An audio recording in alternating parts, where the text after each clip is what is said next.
اعوذ باللہ من الشیطان الرجیم، بسم اللہ الرحمن الرحیم۔ معزز سامعین و ناظرین، السلام علیکم ورحمۃ اللہ وبرکاتہ۔ آپ دیکھ رہے ہیں یوٹیوب چینل۔ سامعین قدر، کئی سارے اسٹوڈنٹس نے یہ سوال کیا ہے کہ نماز کے بعد کون سے اذکار کرنے چاہیے، تو آئیے آج ہم حدیث مبارکہ کی روشنی میں دیکھتے ہیں کہ نماز کے بعد کون سے اذکار کرنے چاہیے۔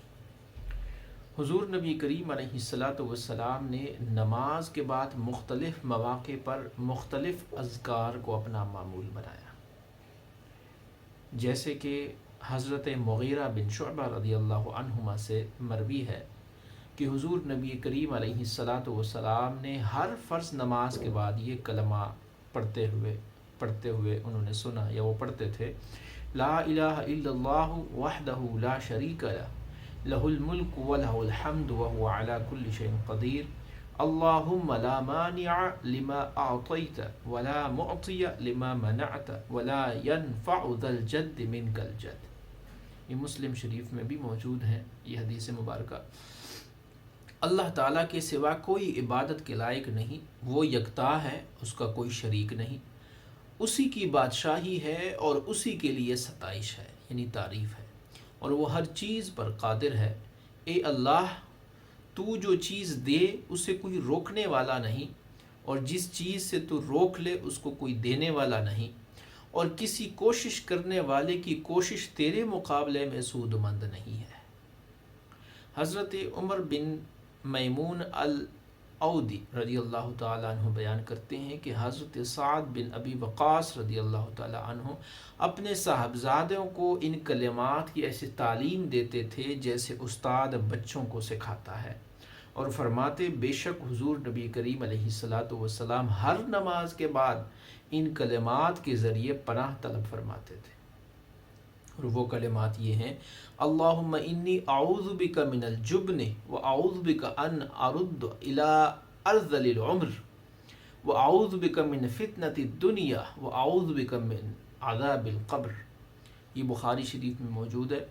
اور کہ اے اللہ، میں بزدلی سے تیری پناہ چاہتا ہوں، اور میں ذلت بڑھاپے کی زندگی کی طرف لوٹائے جانے سے تیری پناہ چاہتا ہوں، اور دنیا کے فتنے سے تیری پناہ مانگتا ہوں، اور عذاب قبر سے تیری پناہ مانگتا ہوں۔ اسی طرح ایک روایت میں ہے کہ حضور نبی کریم علیہ السلام نے ارشاد فرمایا: دو خصلتیں ایسی ہیں کہ جس مسلمان میں جمع ہو جائیں وہ جنت میں داخل ہوگا۔ جو شخص سوتے وقت 33 مرتبہ سبحان اللہ، پھر 33 مرتبہ الحمدللہ، اور پھر 34 مرتبہ اللہ اکبر کہے،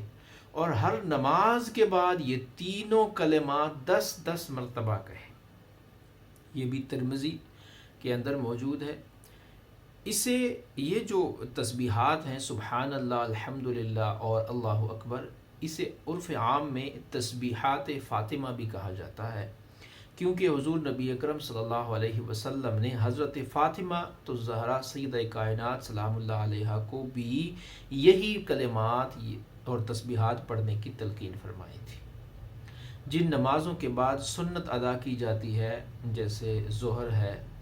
مغرب ہے، عشاء ہے، ان میں ان کلمات کو سنت نماز کے بعد فراغت کے بعد پڑھا جا سکتا ہے۔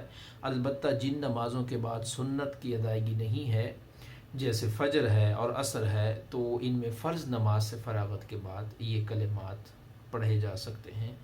اللہ تعالیٰ سے دعا ہے کہ ہمیں نیک سننے اور اس پہ عمل کرنے کی توفیق عطا فرمائے۔ وما علینا الا البلاغ۔